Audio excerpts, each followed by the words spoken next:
The scope glinted in the moonlight from 2.5 miles away. Elena Vance had been lying in the dirt for 17 hours, 28 years old, and every single one of those years had been spent preparing for this moment.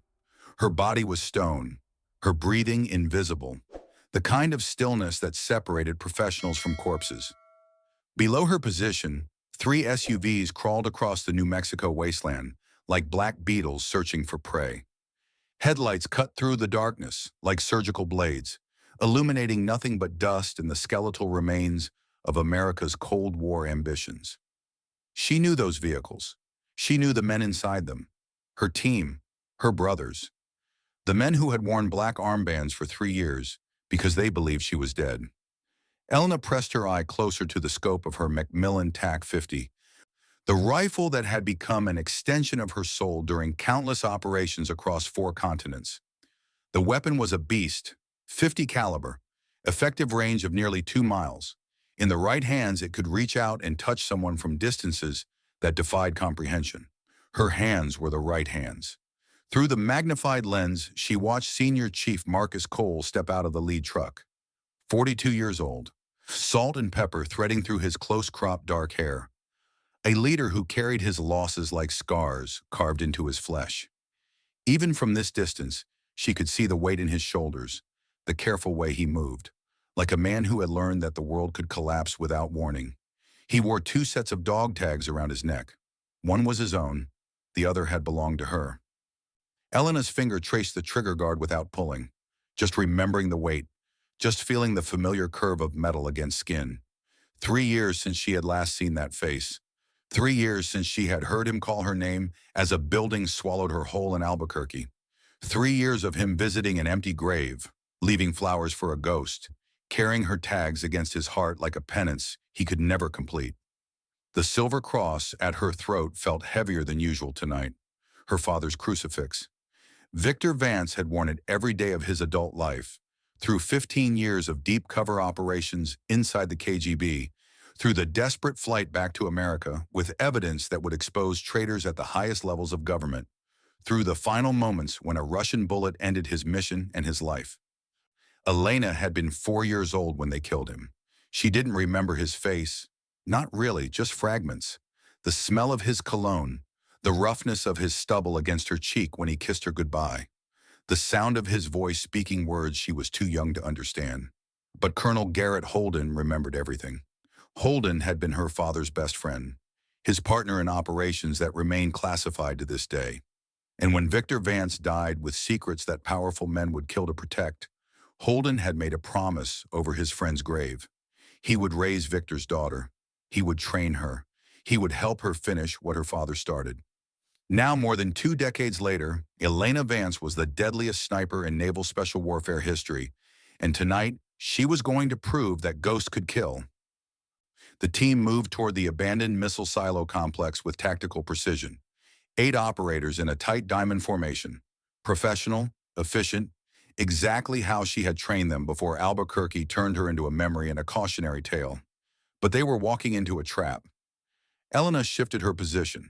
The movement was microscopic, imperceptible to anyone watching. A sniper learned to become part of the earth itself, to breathe with the wind, to merge with shadows until the darkness became a second skin. Her father had left her nothing but a crucifix and a mission. Colonel Holden had given her everything else. The radio in her ear crackled with a frequency she had been monitoring for 72 hours. Not their frequency, a darker channel. Russian encryption that she had cracked during 3 years of hunting through the shadows. The voice that emerged was cold, patient, thick with Russian winters and old violence. "They are entering the complex now," another voice responded. American, female, clipped and clinical in a way that made Elena's blood turn to ice. "Excellent. No survivors this time. Not the team, and especially not her if she's watching." Elena's jaw tightened until her teeth ached. She had spent 3 years hunting that voice through a maze of encrypted communications and dead drops across 4 continents. Colonel Diana Webb, 50 years old, naval intelligence, the woman who had given Elena's father's location to the Russians when Elena was just a child, the woman who had tried to bury Elena in Albuquerque, and somewhere in that darkness below, Webb's attack dog was waiting. Sergei Volkov, 58 years old, former Spetsnaz, the Russian who had put a bullet in Victor Vance's brain, while Elena's mother screamed and a 4-year-old girl hid in a closet, too young to understand that her world was ending. Elena remembered none of it, but Colonel Holden had told her everything.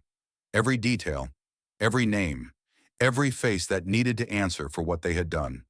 The math was simple and brutal.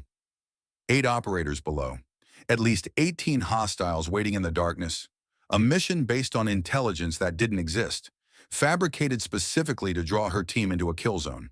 They were bait, and she was the fish they wanted to catch. Elena pressed her eye to the scope and watched Marcus signal his team to split into 2 elements. Watch them disappear into the skeletal remains of Cold War infrastructure that had been designed to end the world and now served as a graveyard for American heroes. She could leave. She had the evidence she needed. 3 years of gathering proof. Financial records showing $47 million flowing from Russian intelligence to accounts controlled by Admiral Richard Holt's wife. Communication intercepts proving that Webb had been reporting directly to the Admiral for over a decade. Testimony from assets who had turned on their masters for the promise of redemption or the threat of exposure. She could walk away, let them die, complete her mission alone. Her finger found the trigger. Then she remembered something Colonel Holden had told her, the night before her first deployment. The night he had finally explained why he pushed her so hard, why he demanded perfection, why he had spent 14 years turning a grieving child into a weapon. Your father said something to me once, Elena. The night before he went dark for the last time. He said that family isn't the blood you're born with. It's the blood you're willing to spill for. He died trying to protect this country, but he also died knowing that I would protect you. Holden's voice had cracked on those words, the only time she had ever seen the legendary colonel show weakness. I made him a promise, Elena. I swore on his grave that I would help you finish what he started, but I also swore that I would never let you become what they tried to make him. A man alone, a man who trusted no one. A man who died without anyone to mourn him except a 4-year-old girl who didn't understand why Daddy wasn't coming home. Elena exhaled slowly. The breath was invisible in the cold desert air. Forgive me, Colonel, she whispered to the wind, but I'm not letting them die. The first explosion hit before the team reached the main structure. Marcus Cole hit the ground as an RPG shrieked overhead like a banshee announcing death. The warhead slammed into a rusted storage tank 50 meters behind their position. Metal screamed. Fire bloomed against the night sky like a malevolent flower opening its petals to drink in destruction. Contact north! Brennan Caldwell's voice cut through the chaos with the sharp precision of a man trained to function when the world was falling apart. 27 years old. The youngest sniper Elena had ever trained.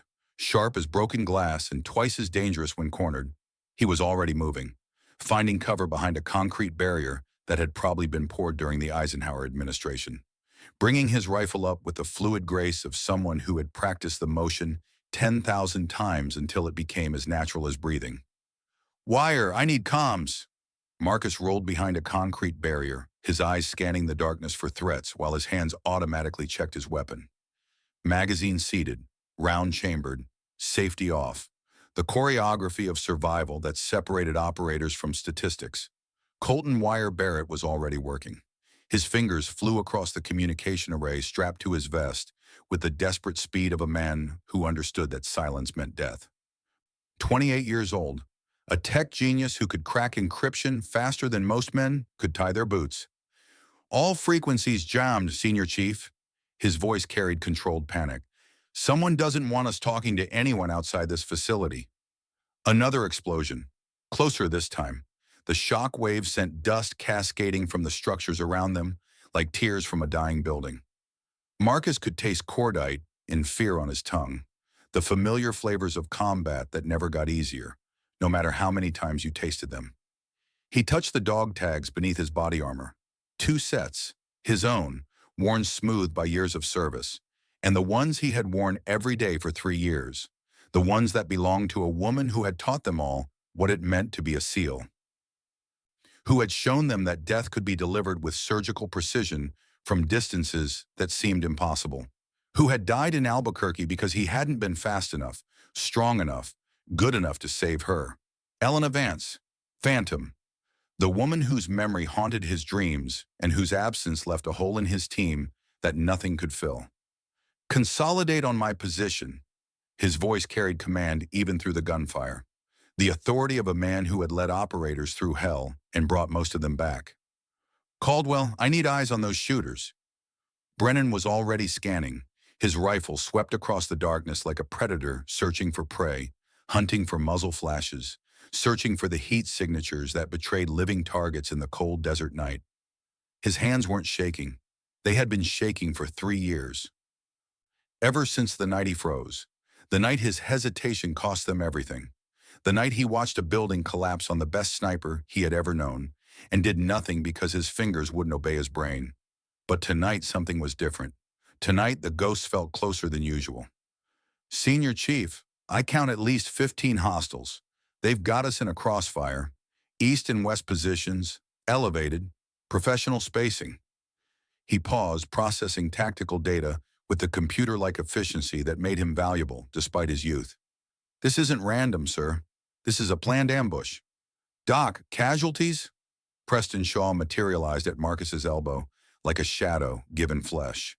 34 years old, a medic who could stop a man from bleeding out while under fire, who could crack jokes while pulling shrapnel from wounds, who carried the weight of every life he couldn't save like chains wrapped around his soul. His face was carved from granite. His eyes carried weight that had nothing to do with the medical pack on his back.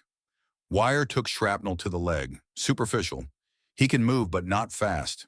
Shaw's voice was clinical, professional, the tone of a man who had learned to separate emotion from function because the alternative was madness. Everyone else is operational, for now. Marcus processed the tactical situation in seconds, the kind of rapid analysis that came from 20 years of combat experience and too many friends buried in military cemeteries. They were surrounded, outnumbered at least 2 to 1, cut off from communication with command. And somewhere in this darkness, someone was hunting them with professional precision that spoke of military training and unlimited resources. This wasn't random. This wasn't opportunistic. This was an execution. The radio crackled with a sound that made Marcus's blood freeze, not their frequency. Someone had breached their secure channel with the casual ease of a master locksmith opening a cheap padlock. The voice that emerged was cultured, almost pleasant, the accent thick with Russian winters and old violence that had been refined into something elegant and terrifying. Good evening, Senior Chief Cole. My name is Sergei Volkov. I suspect you know who I am. Marcus keyed his mic, forcing his voice to remain steady. I'm listening. A soft laugh echoed through the speakers, the sound of a predator who had already won and was simply savoring the moment before the kill. Your reputation precedes you, Senior Chief. The man who led Phantom's team, the man who wore her dog tags for 3 years because he couldn't accept that she was gone. Another laugh, darker this time. Tell me, do you still visit her grave? Do you still leave flowers for a woman who never existed? Marcus's hand tightened on his rifle until his knuckles went white. What do you want, Volkov? Want? The Russian's voice carried amusement that bordered on contempt. I already have what I want. You, here, exactly where I need you to be.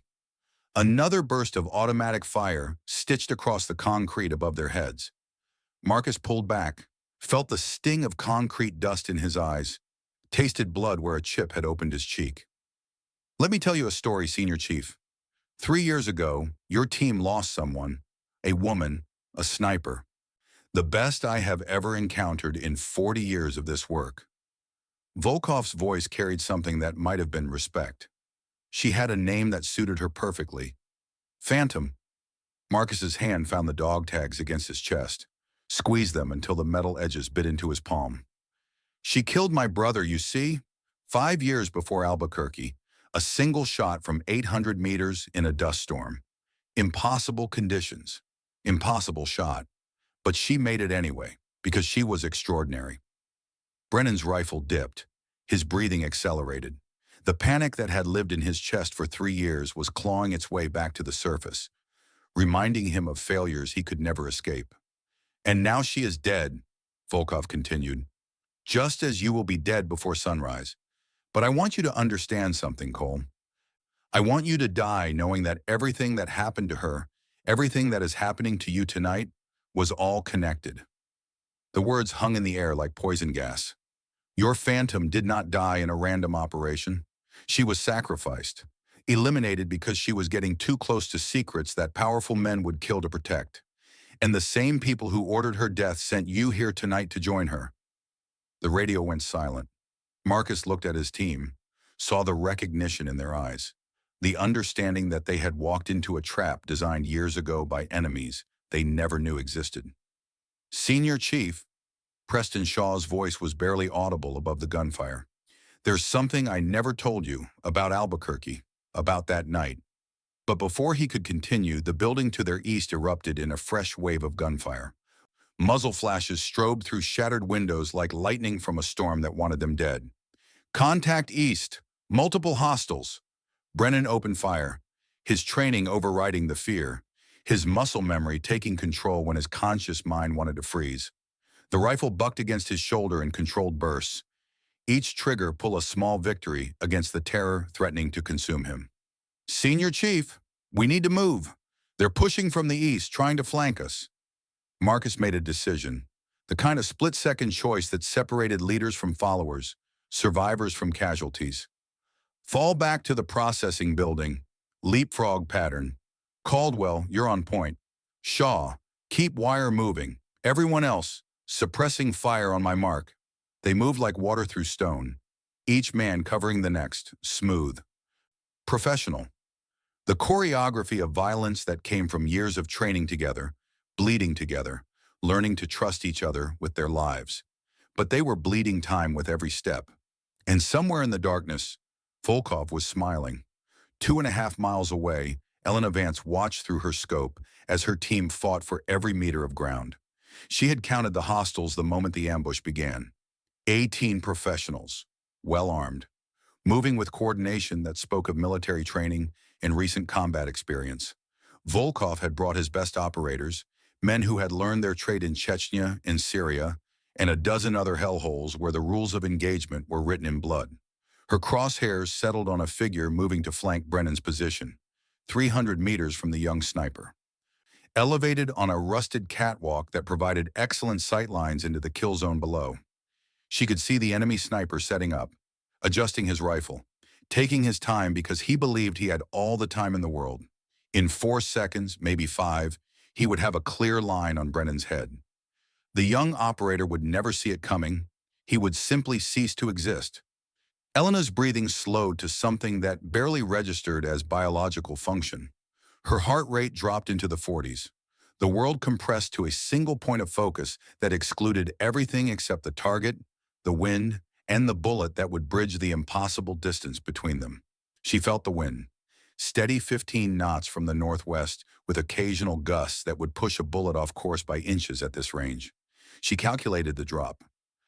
The McMillan TAC-50 fired a 50 BMG round that would lose significant altitude over 2.5 miles. The math was complex. The variables were endless. Temperature, humidity, the microscopic imperfections in her ammunition, the rotation of the Earth itself at this latitude. Most snipers would call the shot impossible. Most snipers hadn't been trained by Garrett Holden. Her father's voice echoed in her memory. Not a real memory. She had been too young to remember his voice. But Colonel Holden had told her so many stories that Victor Vance had become as real as any living person. Patience, Elena. A sniper doesn't force the shot. She becomes the shot. She could see Victor in her mind, not as he had been, but as Holden described him.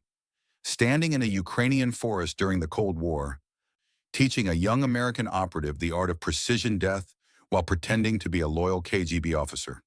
Before Operation North Star, before the betrayal, before Volkov put a bullet in his brain, while a 4-year-old girl hid in a closet and learned that the world was full of monsters. Her finger caressed the trigger. The rifle spoke once. A single crack that split the night like God snapping his fingers. 300 meters away, Volkov's sniper dropped from the catwalk. The bullet had entered exactly between his eyes with the surgical precision of a master surgeon making an incision. He fell like a puppet with cut strings, dead before his brain could register that something had gone wrong. Marcus Cole froze in mid-movement. He stared at the body falling from the catwalk, stared at the impossible angle, the impossible distance, the impossible precision that had just saved Brennan Caldwell's life. That shot was impossible. That grouping at that range in those conditions was impossible. He knew only one person in the world who could make that shot, but she was dead. She had been dead for 3 years. Elena keyed an old frequency, one they had stopped using after Albuquerque, one that only her team would remember, buried in the communication protocols of missions that had never officially existed. Her voice emerged soft, almost teasing, the tone of a woman who had just performed a miracle and wanted to make sure everyone appreciated the artistry. Phantom to Shepard, you still owe me a bottle of scotch. The effect was instantaneous. 200 miles away, in a secure command center buried beneath a mountain in Colorado, Colonel Garrett Holden dropped his coffee cup. The ceramic shattered against the floor, but he didn't notice. His eyes were fixed on the communication console, on the frequency indicator that showed an impossible call sign broadcasting from an impossible location. Elena. Her name emerged as a whisper, a prayer, a curse. He had trained her, raised her, turned her into the weapon her father had needed her to become, and he had mourned her for 3 years, visiting her empty grave every Sunday, leaving flowers for a woman he had failed to protect.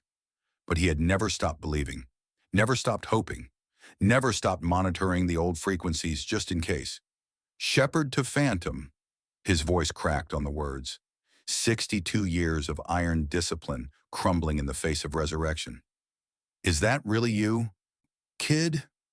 Did you think a building could kill me, Colonel?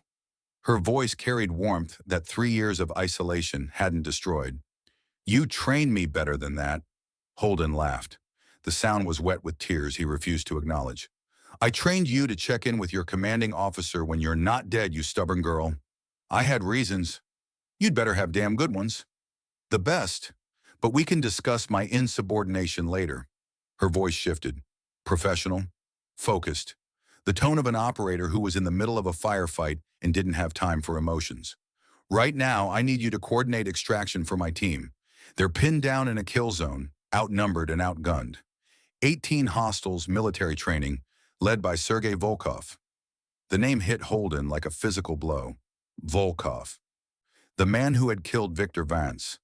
The man Holden had been hunting for over 2 decades.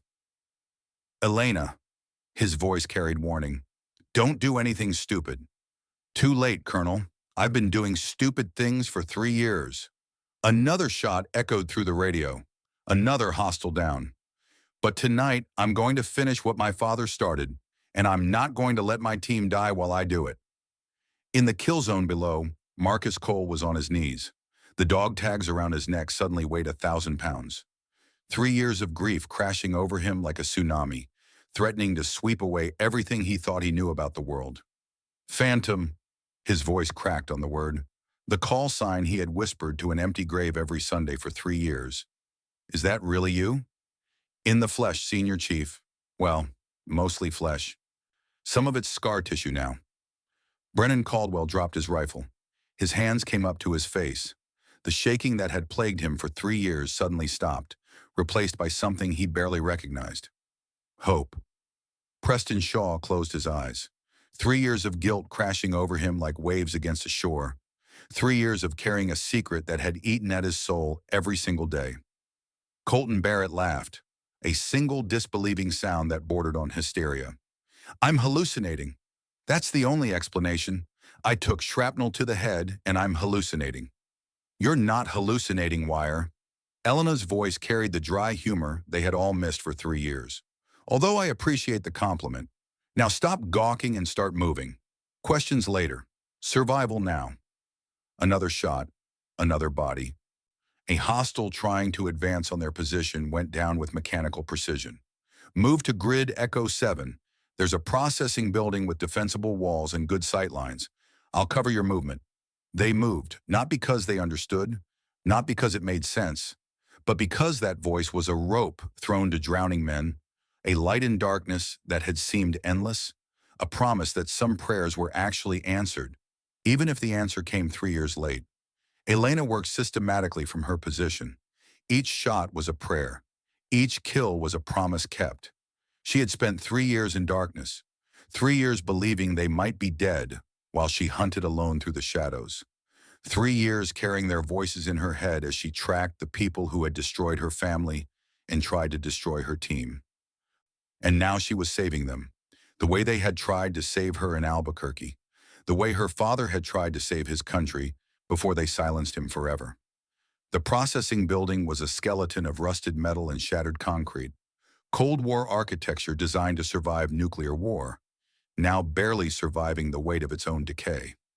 Preston Shaw established a defensive position behind corroded storage tanks that might have held missile fuel half a century ago. His medical kit spread beside Colton Barrett, who sat pale but steady with his rifle up and ready, despite the blood seeping through the hasty bandage on his leg. "I'm still hallucinating," Colton said. His voice was tight with pain and wonder. "That's Phantom's voice. But Phantom is dead. We buried her. Well, we buried an empty box because they never found the body, but we definitely had a funeral." "We definitely had a funeral," Marcus confirmed. He was staring into the darkness, searching for the source of the shots that kept saving their lives. "I gave the eulogy. I wore her dog tags. I visited her grave every Sunday for 3 years. Then who the hell is shooting out there?" Brennan Caldwell's voice was barely a whisper. "It's her. I know her shooting. I know the timing between shots, the way she leads moving targets, the way she calculates wind drift. No one else shoots like that." His eyes were bright with tears he refused to shed. "It's really her. Phantom." Marcus keyed his radio. "How are you alive?" The response came after a pause. When Elena spoke, her words carried weight that hadn't existed 3 years ago. The weight of survival, of loneliness, of purpose that had kept her breathing when everything screamed for her to stop. "Long story, Senior Chief. The short version is that buildings don't collapse all at once. There was a drainage tunnel under the foundation. When the floors started coming down, I dropped into it, crawled for 8 hours through absolute darkness with 3 broken ribs and a concussion that made me see double for a week." She paused. Another shot, another body in the distance. "When I finally surfaced, I was 3 kilometers from the extraction point. You were gone. The hostiles were gone. Everything was gone except me and a whole lot of questions about how an operation that was supposed to be routine turned into a death trap." "Why didn't you contact us?" Marcus demanded. "Why didn't you let us know you were alive?" Silence stretched through the radio. The kind of silence that carried confessions and revelations. "Because 24 hours after I escaped, I intercepted a transmission, encrypted communication on a frequency that should have been secure. American voice, female, discussing the Albuquerque operation and confirming that the building collapse was intentional." Marcus's blood turned cold. The voice said that if I had survived, I needed to be eliminated before I could report what I had learned, before I could expose the people who had ordered the operation in the first place. "Someone on our side wanted you dead," Marcus said slowly. "Someone with enough clearance to access our mission parameters. Someone who knew exactly where we would be and when. Someone who has been selling American operators to Russian intelligence for decades." Preston Shaw stood abruptly. His face was carved from anguish. 3 years of carrying a secret that had eaten at him every single day. 3 years of wondering if the thing he saw meant what he thought it meant. "Senior Chief," his voice was hollow, "I need to tell you something. Something I should have said 3 years ago." Every operator in the team turned to look at him. Albuquerque, the building, right before the collapse became total, right before the dust made it impossible to see anything. Shaw's hands were shaking. "I saw movement, just for a second. A hand reaching up through the debris."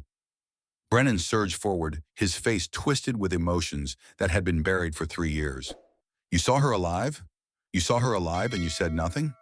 "I saw something that might have been her, might have been debris shifting, might have been my own desperate hope playing tricks on my eyes." Shaw's voice was hollow. Dead. The voice of a man who had been carrying guilt like a physical weight for 3 years. And by the time the dust cleared enough to see properly, Command was screaming that we had hostiles inbound. Extraction was leaving with or without us. Marcus grabbed him by the vest, slammed him against the storage tank with force that rattled the ancient structure. 3 years, Doc. 3 years I wore her tags. 3 years I visited an empty grave. 3 years I blame myself for not reaching her in time.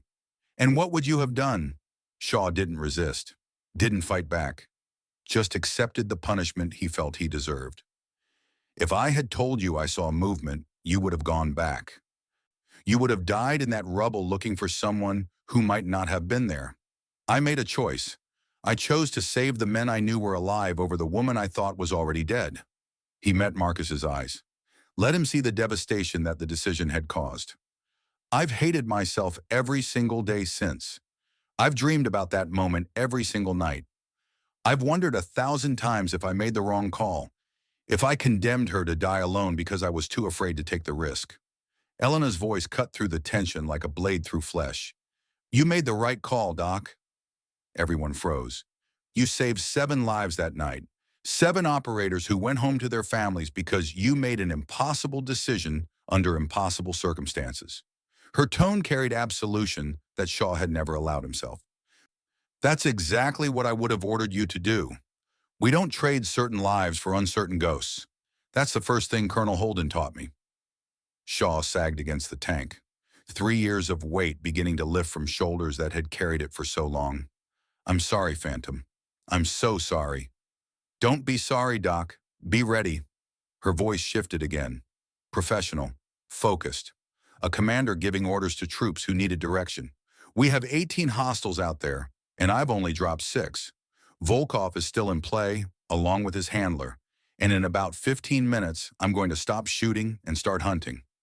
Marcus released Shaw, forced himself to focus on the present instead of the past. Hunting who? The people who killed my father when I was 4 years old. The people who tried to kill me 3 years ago. The people who sent you here tonight to die.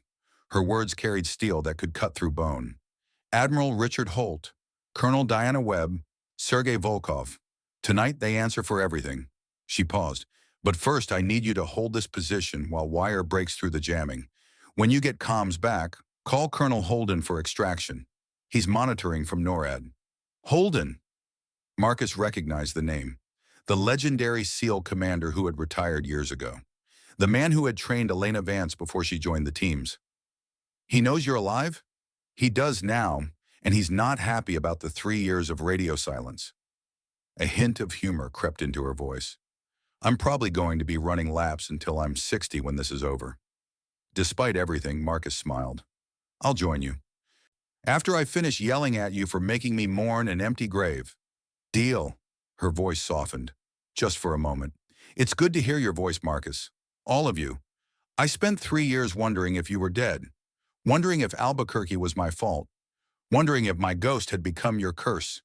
We survived, Marcus said quietly. And now so did you. Then let's make sure everyone goes home tonight.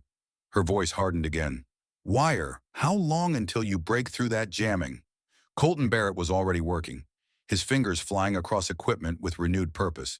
15 minutes, maybe 20. The encryption is military grade, but it's not unbreakable. Then you have 15 minutes to work miracles. Another shot echoed through the night.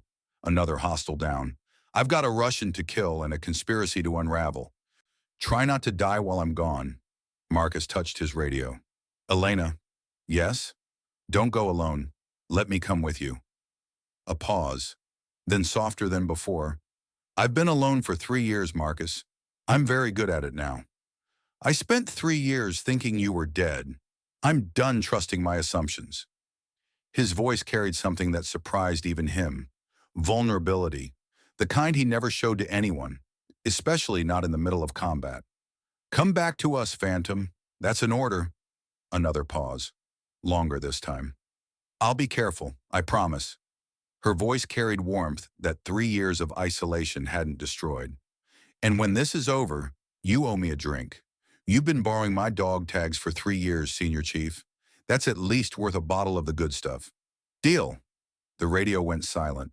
2.5 miles away, Elena Vance rose from her position, abandoned the Macmillan TAC-50 for close quarters work, drew her SIG P-26 with its suppressor that would turn thunder into whispers.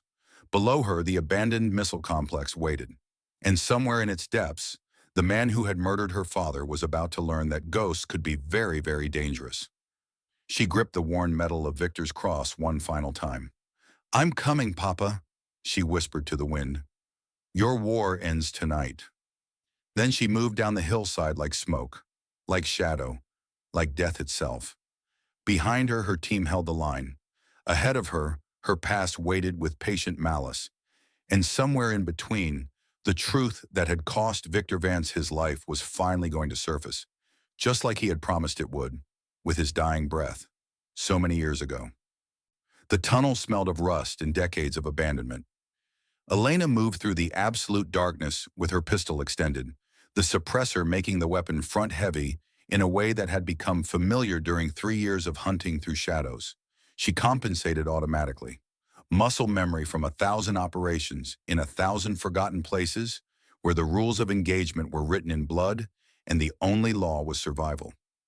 Emergency lighting flickered overhead, red bulbs that had somehow survived 40 years of neglect, casting everything in shades of blood and shadow, the color of warning, the color of death waiting to happen. Her father had trained in places like this. Colonel Holden had told her stories about the Cold War infrastructure that dotted the American landscape. Abandoned missile silos, underground command centers, bunkers designed to survive nuclear apocalypse that now served as tombs for secrets that powerful men would kill to protect. Victor Vance had spent 15 years pretending to be someone else. 15 years inside the KGB, feeding intelligence back to the CIA while building a reputation as one of the most ruthless operatives in Soviet intelligence. Operation North Star, the deepest cover operation in American history. And when he finally discovered the truth about the American moles who were selling their country to the enemy, when he tried to bring that evidence home to expose the traitors at the highest levels of government, they had silenced him forever. Her fingers brushed the silver cross at her throat. She had been 4 years old when Sergei Volkov put a bullet in her father's brain, too young to understand what was happening. Too young to remember anything except fragments. The sound of her mother screaming, the smell of gunpowder, the darkness of the closet where she had hidden while her world ended. But Colonel Holden remembered everything. He had told her the story 100 times, 1,000 times, until Victor Vance became as real as any living person, until his mission became her mission, until his unfinished business became the purpose that drove her through every day of training, every deployment, every kill that brought her closer to the men who had destroyed her family. A lifetime of preparation, 3 years of hunting alone. And tonight, the hunt was finally over. She could hear Volkov ahead. His footsteps were deliberate, not hiding, not running, waiting. The confidence of a predator who believed he was still the most dangerous thing in the darkness. He was about to learn otherwise. The tunnel opened into a wider chamber, some kind of maintenance hub from the facility's operational days. Massive gear assemblies clung to the walls like the skeleton of a mechanical god, frozen in positions they had held since the Berlin Wall fell and the Cold War ended with a whimper instead of a bang. Emergency lighting painted everything in crimson, and there, standing in the center of the room as if he had been waiting for her arrival, was Sergei Volkov. He was older than the photographs Elena had studied during 3 years of obsessive research. 58 years old now. The years had carved deep lines into a face that had probably never been handsome, but had always been dangerous. Silver threaded through his close-cropped hair like frost on dead grass. His posture was military straight despite the decades, the bearing of a man who had spent his entire adult life learning to kill and had never found a reason to stop. But his eyes were the same, cold, patient, the eyes of a predator who had never known what it meant to be prey. The eyes that had been the last thing Victor Vance ever saw. Elena Vance. His accent made her name sound like a verdict, a sentence passed by a court that recognized no appeal. You have your father's eyes. I noticed that the moment I saw your photograph, 3 years ago, the same determination, the same fire, the same refusal to accept that some battles cannot be won. Elena kept her weapon trained on his center mass, the largest target, the highest probability of a killing shot, exactly as she had been trained. You murdered him. Her tone was steady, controlled, ice wrapped in steel. He was unarmed. He had surrendered. He was trying to come home to his family, and you executed him like an animal. Volkov shrugged. The gesture was almost elegant. The dismissal of a man who had killed so many times that individual deaths no longer registered as significant events. He was a traitor to his adopted country, a man who pretended to serve Mother Russia while selling her secrets to the Americans. His lips curved into something that might have been a smile on a human face. In my world, such men do not deserve the dignity of a fair fight. They deserve only the bullet that ends their deception. Your world is built on lies and corpses. Perhaps, Volkov's eyes never left hers. But your world is built on the same foundation, is it not? How many men have you killed in service to your country, Elena Vance? How many families have wept over graves that you filled? We are the same, you and I. Products of the same machine, shaped by the same forces. The only difference is the flag we salute. The difference is that my father was innocent. Elena's finger tightened on the trigger. Not pulling, not yet, but close. He wasn't a traitor. He was Operation North Star, CIA deep cover inside the KGB for 15 years. He discovered American moles during the Cold War, and when he tried to bring that evidence home, you killed him on orders from the very traitors he was trying to expose. Something flickered in Volkov's eyes. Recognition, perhaps even respect. You have been busy during your 3 years of hiding, gathering intelligence, connecting dots that were supposed to remain forever separated. He took a step forward. Elena's weapon tracked him with mechanical precision. But do you truly understand what you have uncovered? Do you comprehend the scope of what your father threatened to expose? I understand that Admiral Richard Holt has been selling American operators to Russian intelligence for 30 years. I understand that Colonel Diana Webb has been his handler inside naval intelligence for over a decade. I understand that $47 million has flowed from Moscow to accounts controlled by Holt's wife.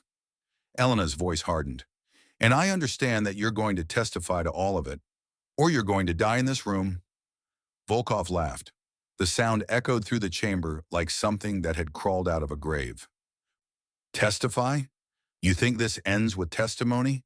You think the people who built this network over 3 decades will simply allow it to be dismantled because one woman with a grudge gathered some documents? He took another step forward. Your father thought the same thing. He believed that truth was enough, that evidence was enough, that the system would correct itself if only the right people saw the right documents. Volkov's smile turned cruel. He died still believing that, hoping, waiting for justice that never came because the cavalry had already been bought and paid for. Then I'll burn the whole system down. You will try. Volkov's hand moved toward his weapon. But first you will have to survive the next few minutes. And I have killed better operators than you, Elena Vance. I have killed legends. I have killed ghosts. I have killed your father, who was the best agent the CIA ever produced. Elena's response was cut off by a sound behind her. Footsteps, deliberate, professional. The measured pace of someone who wanted to be heard. Don't turn around, Vance. The voice was American, female, clipped and clinical in a way that Elena recognized from 3 years of intercepted communications. Colonel Diana Webb. Elena's training screamed at her to spin, to engage the new threat, to eliminate the danger at her back before it could eliminate her. But Webb's voice carried the cold confidence of someone who already had the shot. Turning would only accelerate the bullet. I had hoped you would stay dead this time.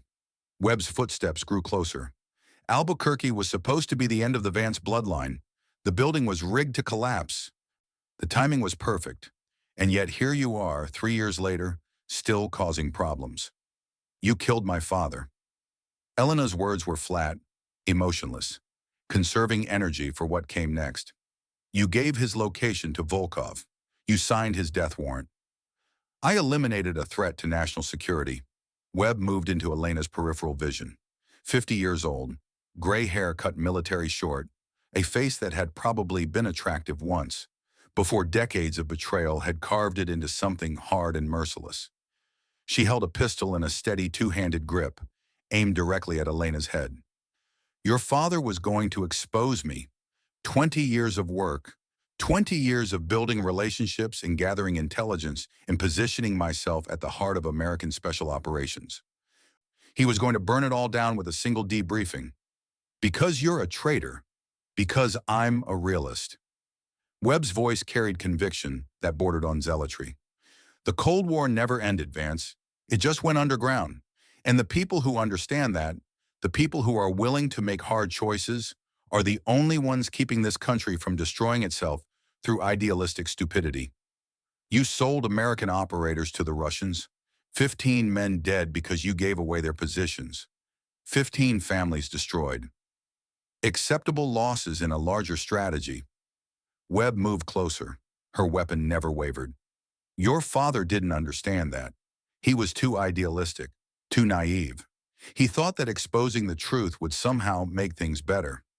But the truth is a weapon, Elena. And weapons are only useful when they're pointed at the right targets. Elena calculated angles, distances. The massive gear assemblies to her left offered potential cover. If she could reach them before Webb fired, if she could survive the first shot, she might have a chance. But the math wasn't in her favor. 2 weapons pointed at her. 2 professional killers who had been doing this longer than she had been alive. Even with her training, even with her skill, the odds of survival were minimal. And then Colonel Holden's voice crackled in her earpiece. Elena, Webb's left shoulder, old injury from a training accident in '93, reduced mobility and chronic pain. She compensates by shifting her weight right. The information hit her brain like lightning. Holden was monitoring. Holden was advising. Holden was doing what he had always done, providing the edge that turned impossible situations into survivable ones. Volkov's left leg, Holden continued. Shrapnel from Grozny in '94. He favors it under stress. Use it. Elena processed the intelligence in microseconds. 2 weaknesses. 2 exploits. Still bad odds, but better than before. You should have stayed dead, Vance. Webb's finger tightened on the trigger. But since you insisted on resurrection, I suppose I'll have to kill you properly this time. Elena moved, not toward either of her enemies. Sideways, toward the machinery. Her first shot took Webb in the left shoulder, exactly where Holden had indicated.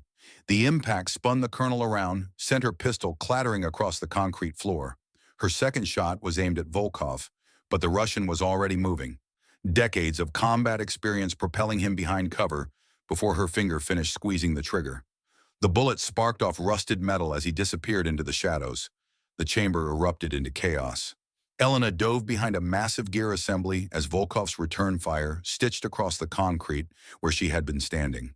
The shots were controlled, professional, the measured response of a man who understood that panic was the enemy of precision. Webb was screaming, clutching her wounded shoulder, trying to crawl toward her fallen weapon with the desperate determination of someone who refused to accept defeat. Elena kicked the pistol away without breaking stride. The colonel's screaming intensified, transformed into curses that echoed through the underground chamber like prayers to a god of violence. Volkov! Elena's voice carried command even through the chaos. You wanted this fight. You've been hunting me for 3 years, so stop hiding and face me. Silence answered her. Then slowly, the Russian stepped out from behind his cover. His weapon was holstered. His hands hung loose at his sides. His face carried an expression that Elena had seen before, on the faces of men who had decided that honor mattered more than survival. Your father asked me for the same thing. Volkov began rolling up his sleeves, revealing forearms corded with muscle and decorated with scars that told stories of violence, stretching back decades. A fair fight, warrior to warrior, the dignity of combat between equals. He smiled. The expression was almost gentle. I gave him 30 seconds before I put a bullet in his brain. But you have earned more than that. 3 years of hunting, 3 years of preparation, 3 years of becoming something that even I find impressive. He raised his fist. So show me, Elena Vance. Show me what Victor's daughter has become. Elena holstered her own weapon. The logical part of her mind screamed that this was insane, that she should simply shoot him and be done with it, that fair fights were for movies and the final kill should be as clinical as the first. But logic had nothing to do with this. This was about blood, about honor, about a debt that could only be paid in kind. She raised her fists. Then let's finish this. Volkov moved first. He was faster than a man his age had any right to be, closing the distance between them with brutal efficiency that spoke of decades spent perfecting the art of killing with bare hands. Systema training, the Russian martial art that had been developed specifically for Spetsnaz operators who needed to eliminate enemies quickly and quietly. His first strike was aimed at her throat, a blow designed to end the fight before it began, crush the windpipe, eliminate the ability to breathe. Watch the light fade from her eyes while her body struggled against the inevitable. Elena slipped the punch by millimeters. Her father's reflexes, passed down through genetics and honed by 14 years of Colonel Holden's brutal training. She countered with an elbow to his ribs. Krav Maga technique designed to break bones and rupture organs. The impact was solid. She felt his ribs flex under the blow, but Volkov absorbed it without flinching, wrapped his arm around hers, used her momentum to throw her into the rusted machinery behind them. Metal screamed against her back. Stars exploded across her vision. She tasted blood where she had bitten her tongue. The pain was exquisite, clarifying, a reminder that she was still alive and intended to stay that way. She had been hurt worse than this, in places far darker than a New Mexico tunnel. And pain had long ago stopped being a factor in her calculations. His left leg, Holden's voice reminded her through the earpiece. The shrapnel, target it. Elena ducked Volkov's follow-up strike, drove her knee into his left thigh, targeting the nerve cluster that Holden had identified. The blow landed with surgical precision, and for the first time she saw Volkov falter. His leg buckled, just for a moment, just enough. 3 rapid strikes to his face, each one precise, each one designed to disorient and damage. She felt his nose break under her second punch, felt the satisfying crunch of cartilage giving way to bone. But Volkov was not just any opponent. He was Spetsnaz, forged in the same crucible of violence that had shaped her father, trained to fight through pain that would incapacitate lesser men. And he had been doing this for 40 years, long before Elena Vance was born. He caught her fourth punch, twisted her wrist with mechanical precision, used the leverage to slam her face first into the concrete floor. The impact drove the air from her lungs. She felt her nose shatter against the unforgiving surface, felt blood pour down her face in warm rivers that tasted of copper and defeat. Your father fought the same way. Volkov's boot pressed against the back of her neck, grinding her cheek into the dust of decades. All technique, all precision. He never understood that sometimes victory requires savagery, that the willingness to embrace brutality is what separates survivors from victims. Elena's fingers found a shard of broken pipe on the floor, rusted, sharp, a weapon born from Cold War infrastructure in desperate necessity. She drove it backward into Volkov's calf, the same leg, the same weakness, but this time with steel instead of flesh. The makeshift blade punched through muscle, scraped against bone, found the deep tissue where old shrapnel had created scar tissue that never healed properly. Volkov howled. The sound was primal, anguished, the scream of a man who had believed himself invulnerable and was learning otherwise. His boot came off her neck. His weight shifted as he stumbled backward, reaching for the pipe embedded in his leg with the instinctive desperation of someone trying to remove an invader from their flesh. Elena was on her feet before he could recover. Blood poured from her broken nose. Her vision swam with pain and adrenaline. But she had been trained to function when her body was failing, trained to fight when every nerve screamed for surrender, trained by a man who had promised her father that his daughter would become something extraordinary. She closed the distance.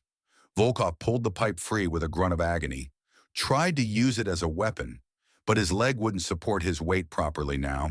The shrapnel damage combined with the new wound had compromised the muscle, turned a minor weakness into a critical vulnerability. Elena caught his arm, redirected the pipe away from her face. drove her forehead into his already broken nose with force that sent fresh blood spraying across the concrete. "You killed my father." Another strike, his ribs this time. She felt one crack under the impact. "You took him from me when I was 4 years old." Another strike, his kidney. He doubled over, gasping. "You made me grow up without knowing his voice, his face, his laugh." She caught his head, drove her knee into his jaw with force that would have killed a lesser man. "And you will answer for it." Volkov collapsed, not unconscious, not yet, but close. His body had finally reached the limits that age and injury imposed on even the most dangerous men. He lay on the concrete floor, breathing in ragged gas, his face a mask of blood and defeat. Elena stood over him, her chest heaving, her fists red with his blood and her own. The adrenaline singing through her veins like electricity, demanding that she finish what she had started. She could kill him now. One strike to the throat, one bullet to the head. Quick, clean. The revenge she had been planning since she was old enough to understand what had been taken from her. Delivered with the precision that Colonel Holden had spent 14 years teaching her. But that wasn't what she needed. That wasn't what her father would have wanted. "The name!" Her voice emerged raw, damaged from the fight, but steady with purpose that transcended mere revenge. "I want confirmation. The person who gave Webb her orders. The person at the top of this conspiracy." Volkov laughed. The sound was wet, broken, bubbling with blood from internal injuries that might kill him before any court could deliver justice. "You already know the name." His eyes met hers, and for the first time, she saw something in them that might have been respect. "Admiral Richard Holt. He has been running this network since before you were born. Since before your father discovered what was happening. Since before anyone understood how deep the rot had spread." The confirmation hit her like a physical blow. Admiral Richard Holt. 66 years old. 34 years of service. The man who had personally pinned her trident on her uniform. The man who had given the eulogy at her memorial service. The man who had looked Colonel Holden in the eye and called Victor Vance a hero while knowing that he had ordered Victor's execution. "There's more," Volkov continued. His voice was weakening, the injuries taking their toll. "Holt isn't alone. There are others, senators, generals, people whose names you will never learn because they have spent decades making themselves untouchable. I'll find them. Perhaps." Volkov's bloody lips curved into something approaching a smile. "Your father believed the same thing. He believed that truth was enough, that evidence was enough, that the system would correct itself if only the right people saw the right documents." He coughed. Blood sprayed across the concrete. He died believing that, hoping, waiting for justice that never came. Elena knelt beside him, her face close to his, her eyes burning with intensity that had been forged over a lifetime of loss and 3 years of hunting. "I'm not my father." Her voice was quiet, certain, the voice of a woman who had learned that some battles required weapons that Victor Vance had been too honorable to use. "I don't believe in systems. I don't believe in justice delivered by institutions that have been corrupted from the inside.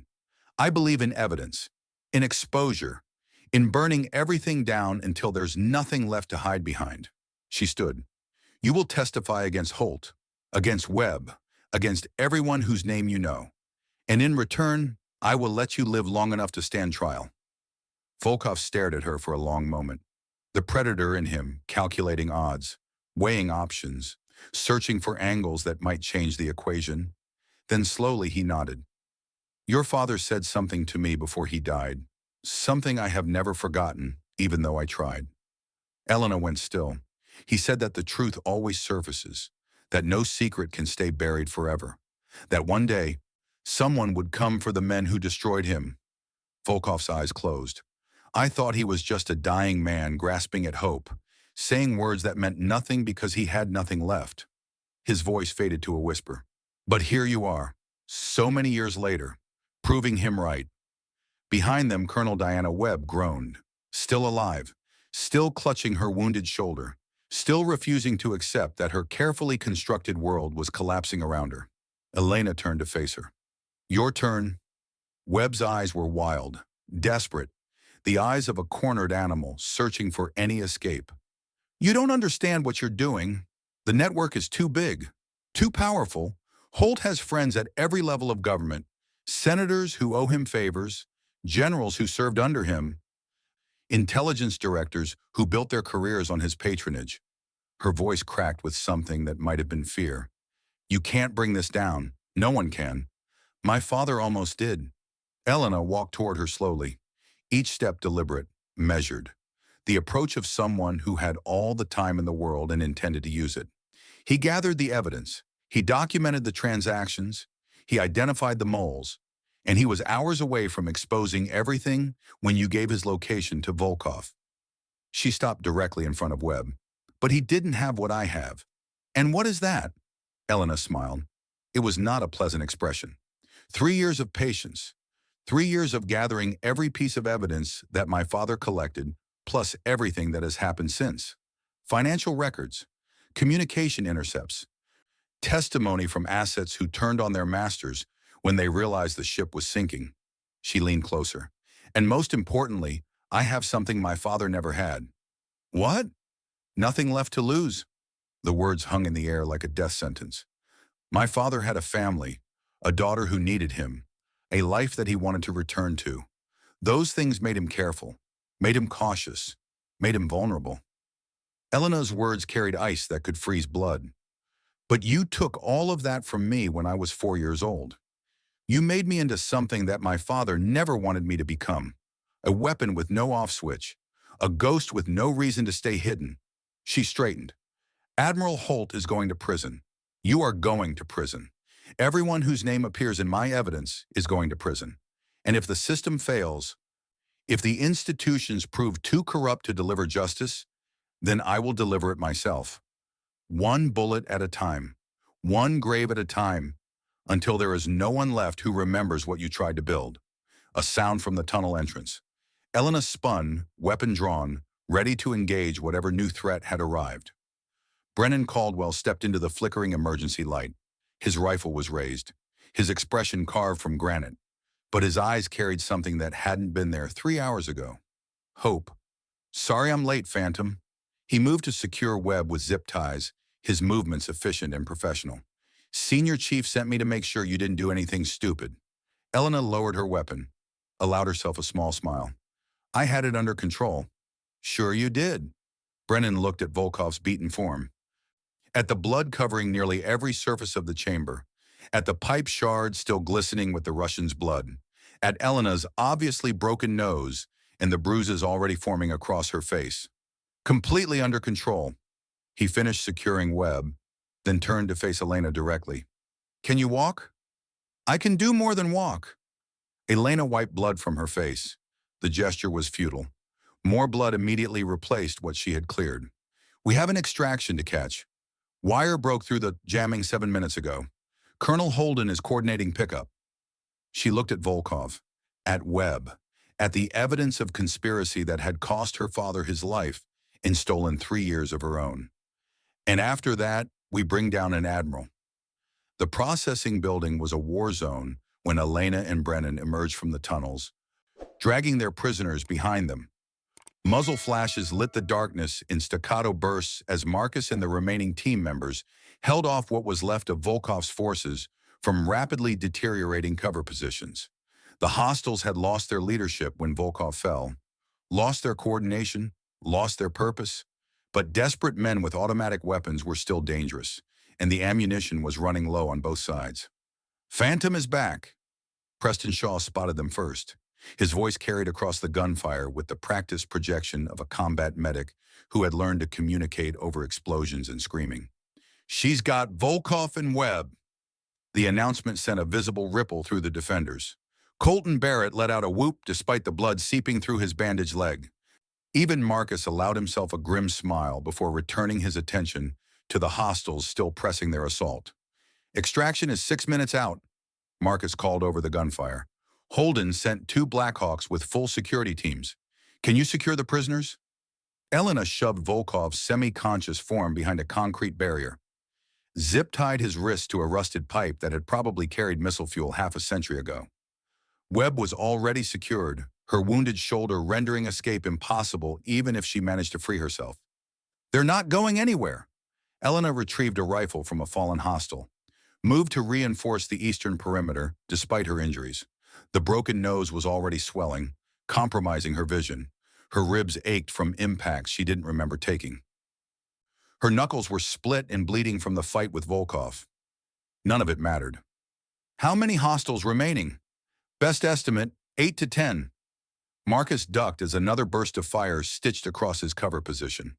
"They've been throwing themselves at us for the past 15 minutes. Desperate, uncoordinated. They know Volkov is down and they don't know what to do about it. Then let's give them a reason to stop." She moved through the ruined building like a force of nature, her injuries forgotten in the heat of combat. Every shot found its target with the mechanical precision that had earned her the call sign Phantom.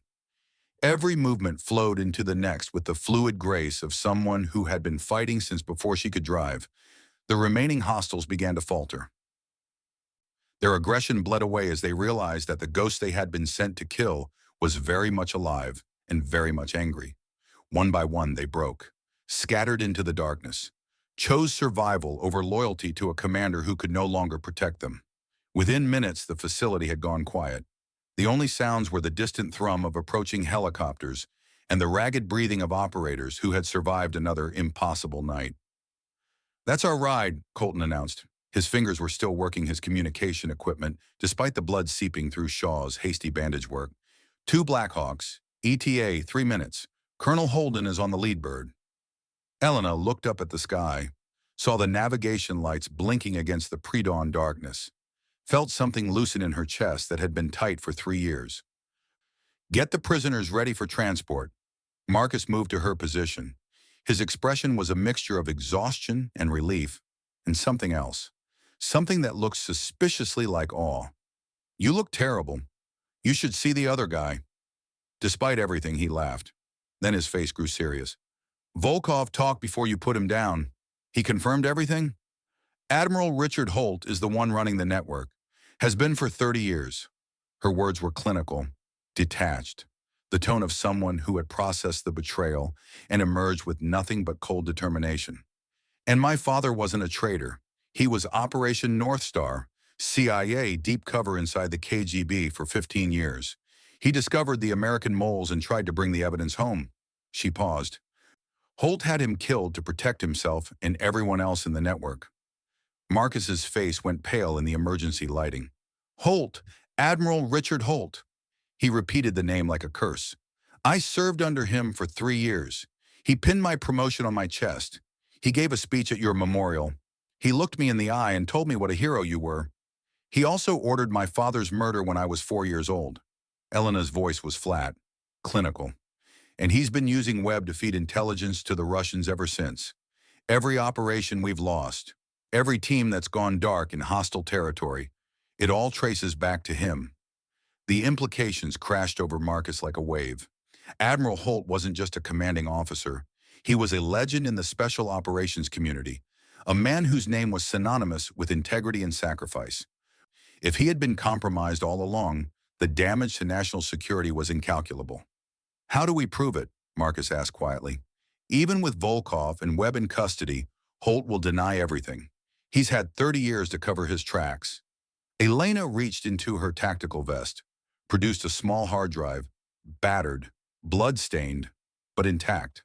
3 years of evidence, financial records, communication intercepts, testimony from assets I turned across 4 continents.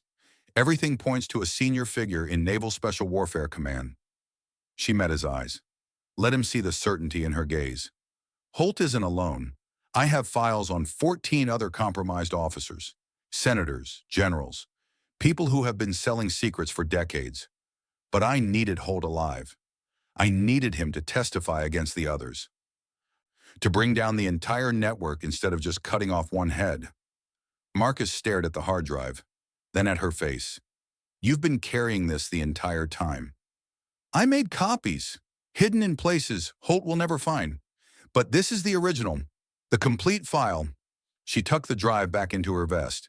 "Enough to bring down an admiral and everyone who helped him." The helicopters appeared over the horizon. black shapes against the lightning sky, the first hints of dawn painting the eastern clouds in shades of gold and rose. Marcus watched them approach, felt the weight of the past 12 hours settling onto his shoulders like a physical burden. Your father. His voice was quiet, almost lost beneath the growing roar of rotors. He wasn't a traitor. No. Elena spoke quietly, steadily, at peace for the first time in memory. He was a hero, and now everyone is going to know it. The lead Blackhawk touched down 50 meters from their position. Its rotors kicked up clouds of dust and debris. The crew chief was already waving them forward, eager to extract and exfiltrate before any remaining hostiles could regroup. But Elena wasn't looking at the helicopter. She was looking at the figure descending from it. 62 years old, silver hair cropped military short, a face carved from granite and old battles, eyes that had seen too much death and carried too much grief, and were now bright with something that looked impossibly like joy. Colonel Garrett Holden, the man who had raised her, the man who had trained her, the man who had promised her father that he would help her finish what Victor Vance had started. He crossed the distance between them with strides that defied his age, ignored the gunfire, ignored the tactical situation, ignored everything except the woman standing in front of him, and then he pulled her into an embrace so tight that her broken ribs screamed in protest. You stubborn, brilliant, impossible girl. His voice cracked on the words. The legendary Colonel Holden, reduced to tears by the return of someone he had thought lost forever. 3 years. 3 years of silence. 3 years of wondering if I had failed you. Failed your father. Elena buried her face in his shoulder. Let herself feel, for just a moment, the safety that she had been denied for 3 years. I'm sorry, Colonel. I had to be sure. Had to gather enough evidence. Had to become someone they couldn't stop. I know. He pulled back, studied her face. The broken nose, the bruises, the blood that covered nearly every inch of her tactical gear. I know why you did it. I even understand why you couldn't tell me. But if you ever go dark on me again, Elena Vance, I will personally hunt you down and drag you back by your hair. She laughed. The sound was wet with tears she refused to acknowledge. Deal. He looked past her at the prisoners being loaded onto the helicopter, at Volkov's semi-conscious form, at Webb's defeated expression. You got them. I got them. Elena's voice carried steel that had been forged over a lifetime. And now we're going to get Holt. We're going to get everyone. And when it's over, my father's name will finally be cleared. Holden nodded slowly, the grief in his eyes transforming into something harder, more determined. Then let's finish what Victor started. They walked toward the helicopter together, the colonel and his protege, the mentor and the weapon he had created, the last link to Operation North Star, and the woman who would finally complete its mission. Behind them, the New Mexico dawn painted the sky in colors that looked almost like hope.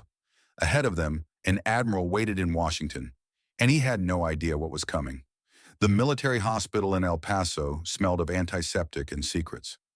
Elena sat on the edge of a gurney in a private room that had been cleared of all other patients within minutes of her arrival. Her dislocated shoulder had been reset with a sickening pop that made her vision go white. Her broken nose had been realigned by a surgeon who apologized 3 times before beginning the procedure. 3 cracked ribs were taped tight against her torso. Enough lacerations covered her arms and face to make her look like she had lost a fight with a threshing machine. She had refused treatment until every member of her team had been seen first. Preston Shaw finally cornered her in the examination room after finishing his own rounds.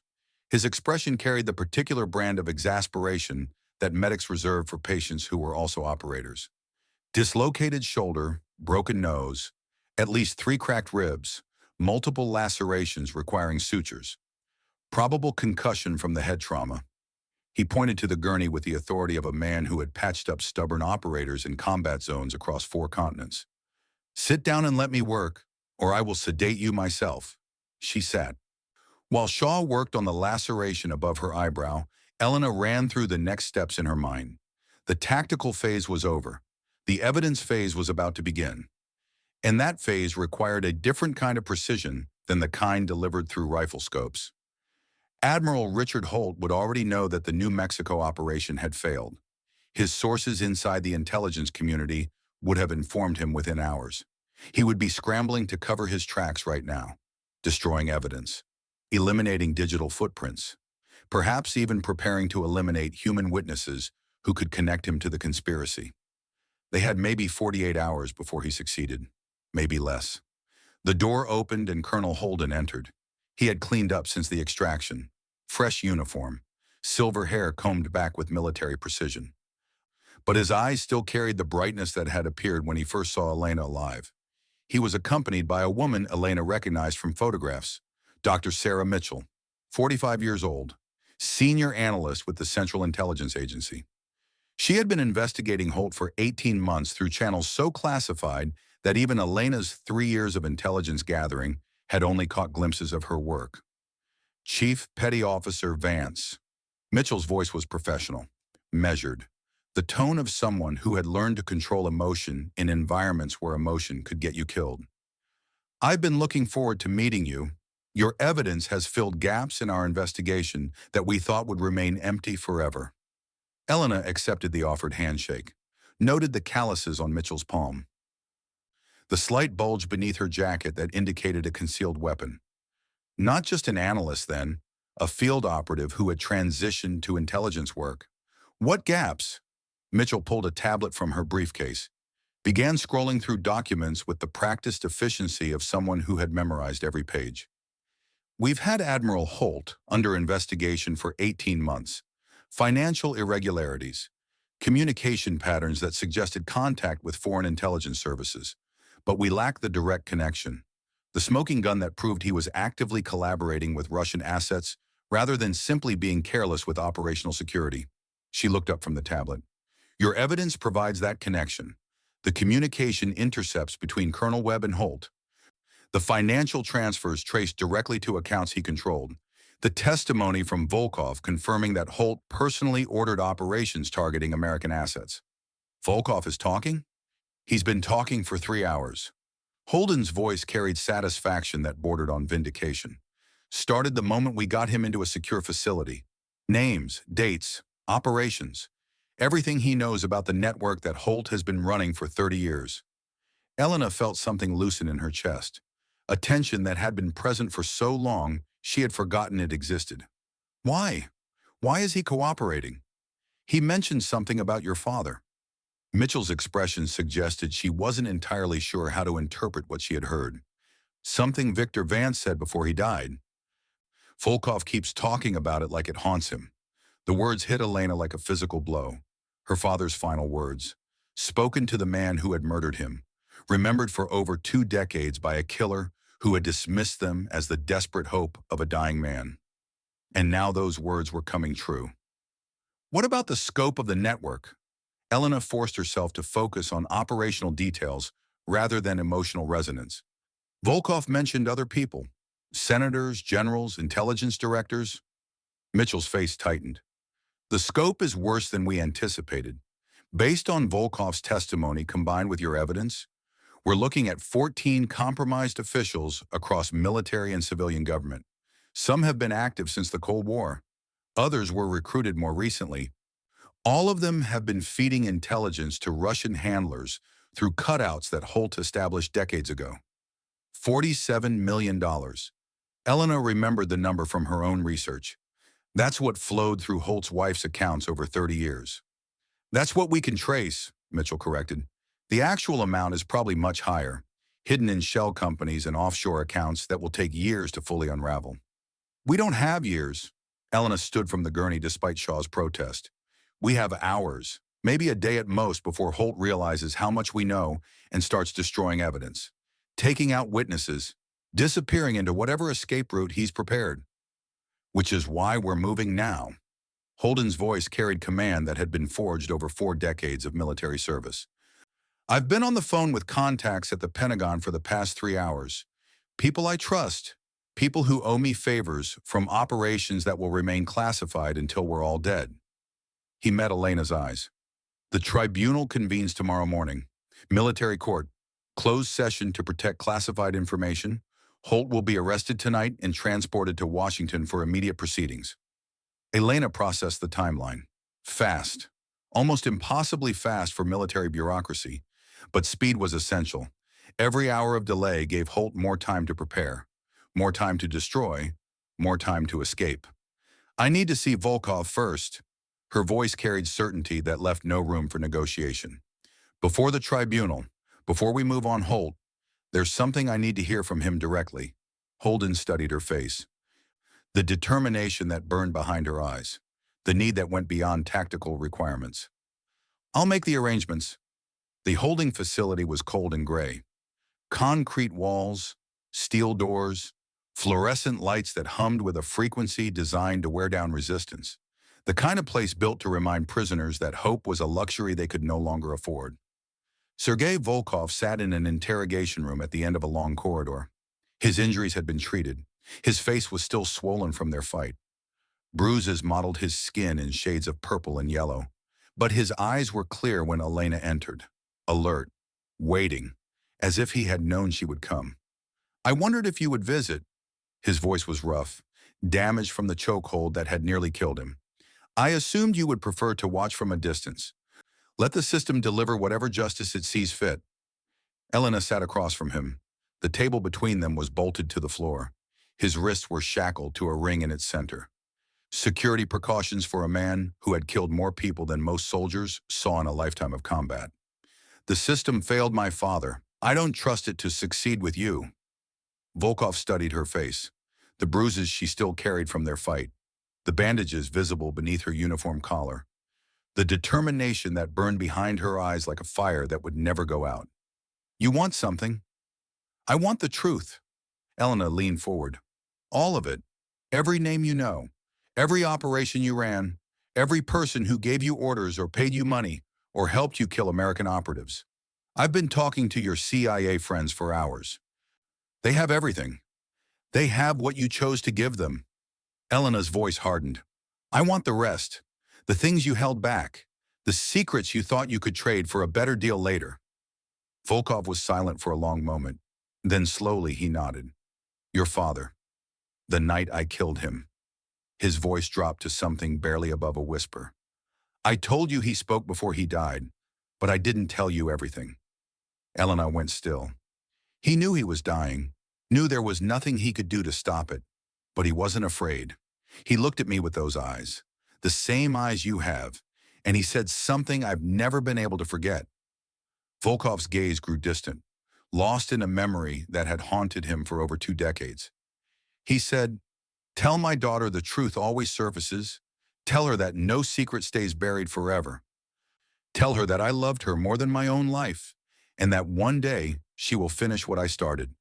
Elena's breath caught in her throat. I thought he was delirious. Dying men say strange things, desperate things. But he grabbed my wrist with the last of his strength and made me repeat it. Made me promise to remember. Volkov shook his head slowly.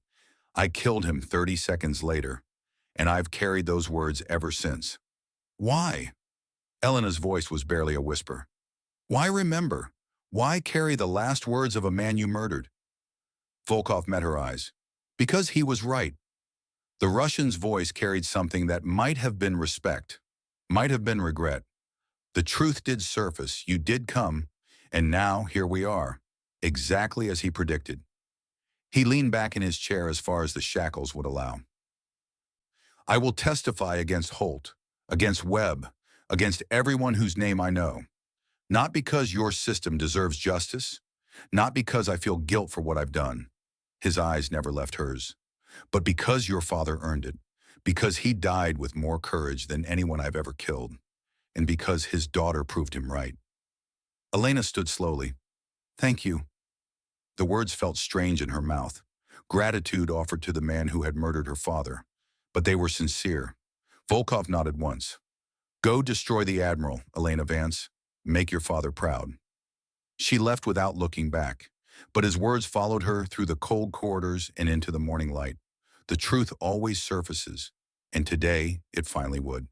The Pentagon was a fortress of marble and bureaucracy that had stood since World War II. Elena walked its endless corridors flanked by 4 members of the Naval Criminal Investigative Service. Her dress blues were immaculate, despite the arm still held in a sling that her doctor had insisted upon. The bruises had faded to yellow and green over the past 18 hours. The cuts had sealed with stitches that would leave small scars across her face, but she walked with her head high. Behind her walked Colonel Holden, Marcus Cole, Brennan Caldwell, Preston Shaw, Colton Barrett. 5 men who had fought beside her through the longest night of their lives. 5 brothers who had mourned her death and celebrated her resurrection, and now stood with her as she faced the man who had destroyed her family. The hearing room was smaller than Elena had expected. A long table dominated the space, occupied by 7 senior officials whose faces ranged from skeptical to openly hostile. Military judges, intelligence directors, Pentagon brass who had been pulled from their beds for an emergency session that had been classified at the highest possible level. At the far end of the table stood Admiral Richard Holt. He looked older than his official photographs, 66 years old now. The years had softened his features in ways that the photographs never captured. Added weight to his jowls, gray to his temples that had once been distinguished and now simply looked tired. But his eyes were the same, cold blue, sharp with intelligence that had allowed him to deceive an entire nation for 3 decades. Fixed on Elena with an intensity that spoke of hatred barely contained beneath a veneer of military discipline. He was not sitting. He stood with arms crossed, legs planted shoulder-width apart, the posture of a man ready for battle, a man who had faced accusations before and emerged victorious every time. But he had never faced Elena Vance. The chairman of the tribunal was a 3-star general with a face like weathered granite. She consulted her notes with the methodical precision of someone who had presided over courts-martial that made headlines and courts-martial that remained classified forever. Chief Petty Officer Vance. Her voice carried the weight of authority earned over decades. You have been officially listed as killed in action for 3 years. Your sudden resurrection has created significant administrative challenges for multiple government agencies. I apologize for the inconvenience, General. A ghost of a smile crossed the chairman's face. Recognition of a kindred spirit. Someone who understood that military humor was often the only way to survive military reality. I'm sure you do. The smile faded. Now then, you have made extraordinary allegations against Admiral Holt. Allegations of treason, conspiracy to commit murder, collaboration with foreign intelligence services spanning 3 decades. These are not charges we take lightly, Chief Petty Officer. The evidence required to support such allegations must be overwhelming. Elena stepped forward, placed a thick folder on the table with the deliberate precision of someone laying down a winning hand. Before you is a summary of evidence gathered over 3 years of independent investigation. Financial records showing $47 million in payments from Russian intelligence to accounts controlled by the Admiral's wife. Communication intercepts proving that Colonel Diana Webb reported directly to Admiral Holt for over a decade while serving as a conduit for classified information. Testimony from foreign assets confirming that the Admiral personally ordered the elimination of American operatives who threatened to expose the network. She paused, let the weight of her words settle over the room, and testimony from Sergei Volkov, the Russian operative who executed Admiral Holt's orders for over 2 decades, including the order to murder my father, Victor Vance, in the year 2000. Holt leaned forward. His voice carried command even in defense. This is absurd. I have served this nation for 34 years. I have bled for this country in operations that remain classified because their revelation would damage national security. And now I am expected to sit here while a woman who faked her own death hurls accusations based on forged documents and the testimony of enemy combatants? Elena walked toward him slowly, each step measured, controlled, the approach of a predator who had finally cornered prey that had been running for 3 decades. Faked my death. She repeated his words, tasted them, found them bitter. You mean survived the building collapse you orchestrated in Albuquerque? The operation designed to eliminate me and my team because we had gotten too close to the truth about your network? I orchestrated nothing. Holt's face was stone. You participated in a high-risk operation that went wrong. Tragically wrong. I mourned your loss personally, gave the eulogy at your memorial service, told your brothers what a hero you were. You mourned nothing. Elena's voice was quiet, deadly. The voice of a woman who had turned grief into a weapon more precise than any rifle. You celebrated because you thought you had finally eliminated the last person who could connect you to my father's murder. The last person who understood that Victor Vance wasn't a traitor who sold secrets to the Russians. He was Operation North Star, CIA deep cover inside the KGB for 15 years. And when he discovered your network, when he tried to bring evidence home that would expose you and everyone else who had been selling American lives to Moscow, you had him executed. The room went silent. Every eye was fixed on the confrontation unfolding at the center of the space. 7 senior officials watching a 28-year-old woman face down an admiral who had been untouchable for 3 decades. These are the ravings of a traumatized woman. Holt's voice was steady, dismissive, the tone of someone who had deflected accusations before and expected to do so again. A woman who cannot accept that her father was anything less than a hero, who has constructed an elaborate fantasy rather than face the truth that Victor Vance betrayed his country. Elena smiled. It was not a pleasant expression. Then let's discuss evidence that has nothing to do with my father. She turned to address the tribunal. Let's discuss the 15 operators who died over the past decade because Admiral Holt sold their mission parameters to Russian intelligence. Let's discuss the communication intercepts showing that Colonel Webb transmitted classified information to the Admiral on a weekly basis. Let's discuss Sergei Volkov's testimony identifying Admiral Holt by name as the American asset who provided targeting information for Russian operations. She turned back to face Holt.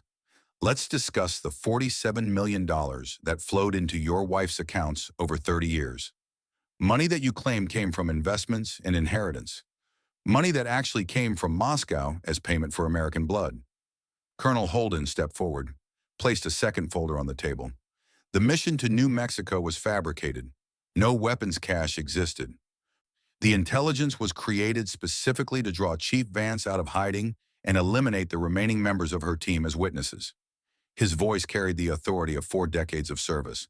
This order bears Admiral Holt's personal signature, classified under his authorization codes, routed through channels that he personally controlled. Dr. Mitchell entered the room from a side door. I represent the Central Intelligence Agency. Her timing was perfect, professional. We have been investigating Admiral Holt for 18 months. Chief Vance's evidence completes our case. We have confirmation from Allied Intelligence Services that Sergei Volkov received advanced notice of 12 joint operations over the past decade. Every single one of those operations was personally briefed to Admiral Holt before execution. She laid out satellite photographs, communication logs, financial transactions that had been traced through shell companies and offshore accounts. The pattern is undeniable. Admiral Holt has been compromised since at least 1995, possibly longer. The damage to American intelligence operations is incalculable. We estimate that at least 15 American operatives died as a direct result of information he provided to Russian handlers. Elena stepped even closer to Holt, close enough to see the sweat beginning to form at his temples, close enough to see the calculation in his eyes as he searched for an escape route that wasn't there. And it's not just you. Her voice carried steel that could cut through bone. I have files on 14 other officers in your network, senators, generals, intelligence directors, people who have been selling American lives for decades. You're going to testify against all of them, Admiral, or you're going to die in prison knowing that everything you built burned anyway. Holt stood frozen, the mask of confidence cracking, the legend crumbling. 30 years of careful construction collapsing in the face of evidence he had never believed anyone would gather. Then something shifted in his eyes. The calculation stopped. The desperate search for escape routes ended, and in its place came something Elena recognized. Defiance. You have no idea what you've done, Vance? His voice was low, dangerous, the voice of a man who had nothing left to lose. The people I work for, the network that has protected this nation for decades while idealists like your father threaten to destroy it with their naive belief in truth and justice. You think you've won? You've just painted targets on everyone in this room. Is that a confession, Admiral? It's a warning. His lips curled into something that might have been a smile on a human face. There are others, senators, generals, intelligence directors, whose names you will never learn because they've spent decades making themselves untouchable. They will not stop because I'm in chains. They will not stop because you've gathered your evidence and presented your case. This is bigger than one admiral, bigger than one operation, bigger than your crusade. Elena stepped even closer, close enough that she could see the individual hairs in his eyebrows, close enough that he could see the fire burning in her eyes. Then I'll hunt them all. Her voice was barely a whisper, but it carried across the silent room like thunder. Just like I hunted you, one by one, until there's no one left to hide behind, until every secret you've buried is exposed to the light, until every life you've sold is accounted for. She let him see the certainty in her gaze. My father believed in the system. He believed that truth was enough. He believed that the institutions would correct themselves if only the right people saw the right evidence. She paused. He was wrong. But I'm not my father, Admiral. I don't believe in systems. I believe in persistence, in patience, in becoming the thing that monsters fear. She straightened. I am Victor Vance's daughter, and I will never stop. The chairman's voice cut through the tension. Security, take the Admiral into custody. Military police moved forward with the mechanical precision of men who had performed this duty before. Holt didn't resist as they secured his wrists, didn't fight as they led him toward the door. But as he passed Elena, he locked eyes with her one final time. You should have stayed dead, Vance. So should you. The door closed behind him. Elena stood in the center of the room, surrounded by evidence of a conspiracy that had cost her father his life and stolen 3 years of her own. She felt Colonel Holden's hand on her shoulder, heard the quiet murmurs of officials discussing implications and next steps and damage control. But she felt nothing. No satisfaction, no triumph, no sense of completion, just exhaustion. And a quiet voice in the back of her mind that sounded like her father, whispering that some battles never truly ended. The Medal of Honor ceremony took place on a cloudless Virginia morning 2 weeks later. The sun hung low over the parade ground at Naval Amphibious Base Little Creek. Flags snapped in the breeze. Cameras captured every moment for a nation that was still reeling from revelations about one of its most decorated officers. Elena stood at attention before the assembled crowd. Her dress blues were immaculate. The sling was gone, though her shoulder still ached when she moved it too quickly. The bruises had faded to nothing. The cuts had healed to thin white lines that would eventually become invisible. But some scars would never fade. The Secretary of the Navy read the citation in a voice that carried across the silent assembly. For conspicuous gallantry and intrepidity at the risk of life above and beyond the call of duty. Chief Petty Officer Elena Vance distinguished herself through extraordinary heroism while engaged in combat operations against enemy forces. Despite suffering severe injuries, Chief Vance single-handedly eliminated over 20 enemy combatants, rescued her teammates from certain death, and captured high-value targets whose testimony exposed a decades-long espionage operation within Naval Special Warfare Command. The medal was heavy in the Secretary's hands as he pinned it to her chest. Elena felt everything and nothing all at once. The pride, the grief, the exhaustion, the strange, hollow sensation of finally reaching the end of a journey that had consumed her entire adult life. She thought of her father. Victor Vance had never received a medal. His service remained classified even now, his sacrifice known only to a handful of people who would carry his secrets to their graves. But he had received something better than medals. He had received vindication. This belongs to you, Papa.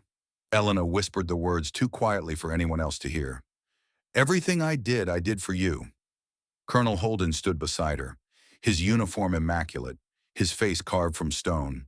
But his eyes were bright with pride that words could never express. You did good, kid. His voice was rough with emotion he would never fully express. Your father would be proud. I know. And for the first time in her entire life, she actually believed it.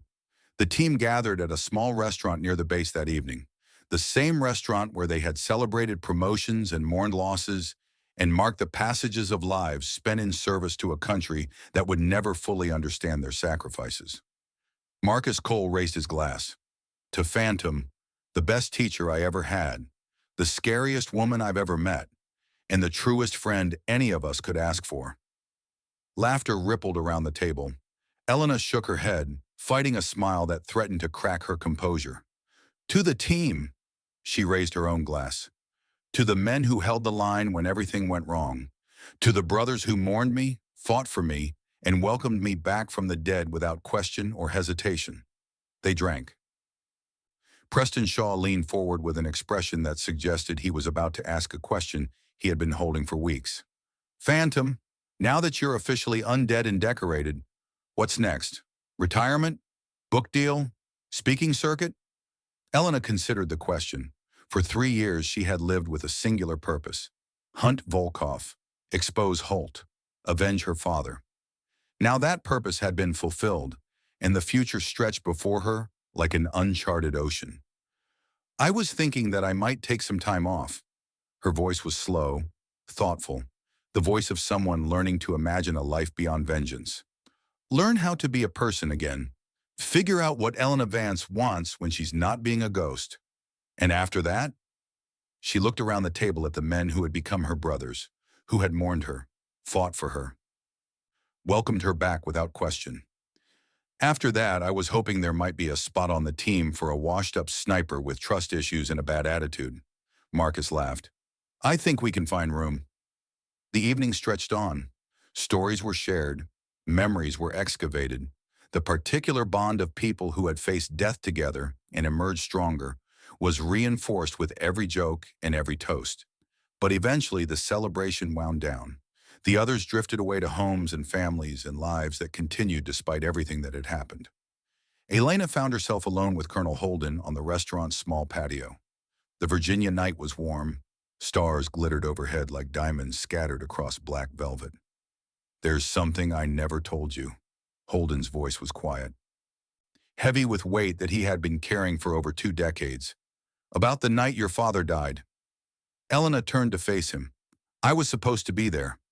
Holden stared at his hands, at the scars that mapped a lifetime of violence. We had planned to extract him together.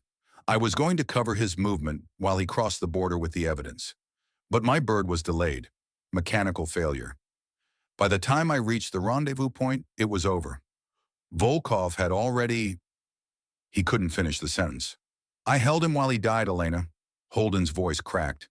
He was still conscious, still fighting. And do you know what he said? What his last words were? Elena shook her head, unable to speak. He said, protect her. That was it. Not avenge me, not finish the mission. Just protect her. Holden met her eyes. Let her see the tears he had hidden for so many years.